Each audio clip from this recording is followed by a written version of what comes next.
Yo, what's good, everybody? And thank you for tuning in to another review. And today we're going to be talking about season 2 and the cancellation of Run the World, which came on Stars. If this is your first time coming to my channel, welcome. If you are a returning family member, then you already know what it is and what it always will be. Be sure to like, comment, share, subscribe, all that good stuff if you choose to. If not, just sit back, relax, and we're going to get right into this thing. Now, I must say that I was disappointed when I heard the news of Run the World getting canceled. I can't say that I'm shocked or surprised, but I am really going to miss the show. It's not as if we have many ensemble television shows where black women are the lead. Harlem and Sisters are the only other shows that I'm aware of that fits the criteria of an all-black female-led ensemble. If there's any out there that I didn't name, please share with me. Please tell me, because I'm always trying to promote and support black art. That's just me. At least I try. I try to stick with it. So if there are other shows out there that I did not mention, please let your girl know. Many of us knew that Andrea Bordeaux, who portrayed Ella, wouldn't be returning for the second season, which was a huge bummer to me because she was my favorite character. And even though her absence was definitely felt, I thought the storylines for each remaining character was good and realistic. I really did. I thought that the writers did a great job with recouping and regrouping, especially having, a fourth of the girls not there. I thought they did a wonderful job, and I'm just sad that we're not going to see the continuation of these stories progress. One thing that I really liked about Run the World, it inspired me. It inspired me as a viewer. It inspired me as a woman to watch these black women on my screen not go Cocoa for Cocoa Puffs over penis. Because one of the things that, as a consensus, that we can say, and that is a real thing, that is factual, that many shows that exhibit black women, it is a true example of black women just being over sexualized. Now, that is not to say that black women are not out here having sex, because we are. That is not saying that black women aren't sexy, because we are. That's not saying that black women aren't sensual, because we are. However, sometimes there is such a strong emphasis on the sex aspect of the woman that we don't really get to see the other layers that make up a particular character. And I was glad that Run the World, I believe they did a great job at their balance, at balancing these characters in a real way.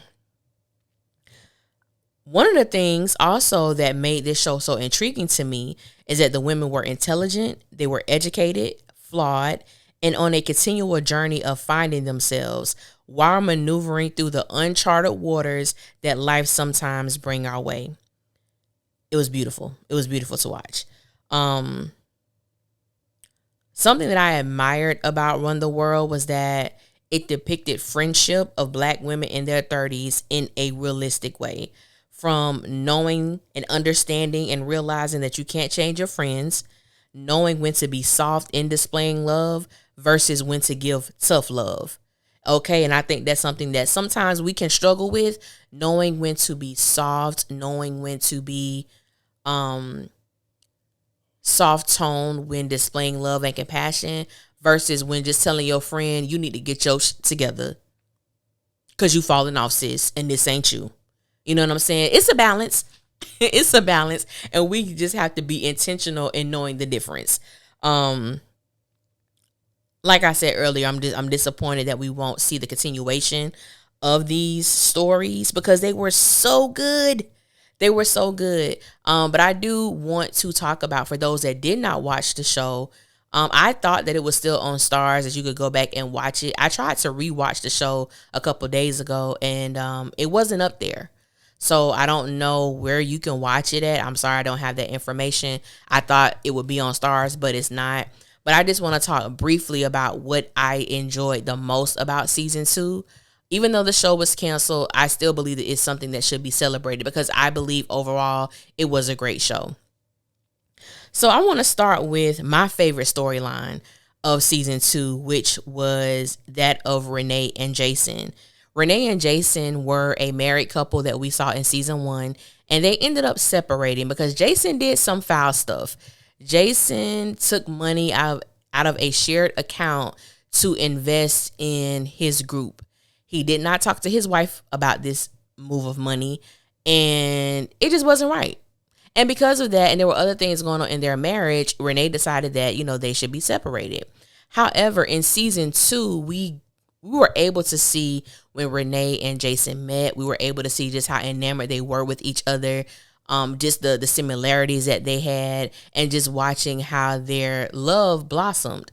And Renee started entertaining another man who she was having sex with. He had money. It looked like he had everything that Jason was on the verge of getting, or what Jason was aspiring to become, as far as a businessman and someone who could provide for her in a way that he normally wasn't able to. And then we were almost in a position to see the journey of Jason. We saw that Jason was a very loving person, compassionate. He loved his wife. He wanted to be with his wife. However, he knew that he messed up. However, one thing that I really enjoyed about Jason, he showed up in the times that Renee needed him most. And I felt that we were almost kind of seeing a redemption story, even though, of course, it focuses more on the women. I really love the character that Jason portrayed in season 2. I love that when Renee's grandmother passed away and her family sold off an item that the grandmother promised her, and she was distraught about it. Jason found it, paid for it, gave it back to her. And we were able to see Renee go through this tug of war with, I want to be with my husband, yet I'm not ready to admit that maybe I was wrong in my decision making. And one of the things I loved how the writers wrote this particular storyline is that we were able to see Renee take full accountability for her decisions. She did not push the blame on him. She didn't tell him that he was the reason for the separation. She took responsibility for the things that she did, and they were able to mend their marriage. And how they ended was they reconciled, but Jason wanted a child, and it didn't seem like that's what Renee wanted. And that's how we ended their story. And I was like, why y'all did this to us? I would have loved to see the journey of them communicating about what's next for them as a married couple. And that's why communicating is so important, because you may get with someone who wants children, but you don't. What kind of compromise can be made in that situation? I don't really know. A dog? I don't know. I'm just saying. But I love their particular storyline. It was really great to watch. And I'm just sad that we won't find out what happens with these two characters. The storyline that resonated with me the most was that of Sandy and Matthew, for many reasons, but I'm going to give you this one. The thing that I loved about Sandy and Matthew is that Sandy chose herself. Sandy was in graduate school. Sandy was dating this older man who had a child, and we were able to see their relationship progress throughout season 1 and 2. And in season 2, Matthew proposed to her, and Sandy declined. She did not accept his proposal. And I was so happy because she wasn't in love with him. Things were not going the way that she wanted to go. And I love the fact that she chose herself without playing with his emotions. And I think in life sometimes, I believe we make decisions based on the fact that we don't want to hurt someone else's feelings. So we'll bite the bullet and we'll take the blunt of the impact, knowing it's really not what we want. So as a woman, watching Sandy reject this proposal, I know it was kind of like, some people may deem it as messed up, but I loved it because she chose herself. And sometimes as Black women, we don't choose ourselves. We choose everybody else but us. And I was so glad that we were able to see an example of this woman choosing her career, her love, her life for herself. And even though she loved Matthew, he just wasn't the one. And I so appreciated that. I love the fact that she didn't say yes, knowing deep inside it really was a no. And then we had to watch that play out of her being in tug of war with herself. She made a definitive decision quickly and she stuck with it. It was beautiful. And I'm just sad that we're not going to see what happens with Sandy along this journey. She chose herself and she didn't play. Unlike Whitney and Ola. Whitney, I loved all the girls, all right? But Whitney, whoo, Whit- Whitney and Ola had been together since college. And Whitney, like many people who have been with the same person for a long time, especially if you got with this person in your college life and now you're in your mid-30s, you're wondering if you missed out on something. So Whitney felt like she missed out on something, and then she had sex with the community penis guy. And the fact that she cheated on her fiance is one thing, but then it was the fact that she felt that there should be no consequences for her poor decision making. The way that Whitney went about season 2, I was like, girl, I like you and everything, but I don't like you and everything. Y'all know what I'm saying. I like you, but I don't like you. Her attitude towards her actions was so, ugh. I don't have a word for it. I just got a sound effect, which is, ugh.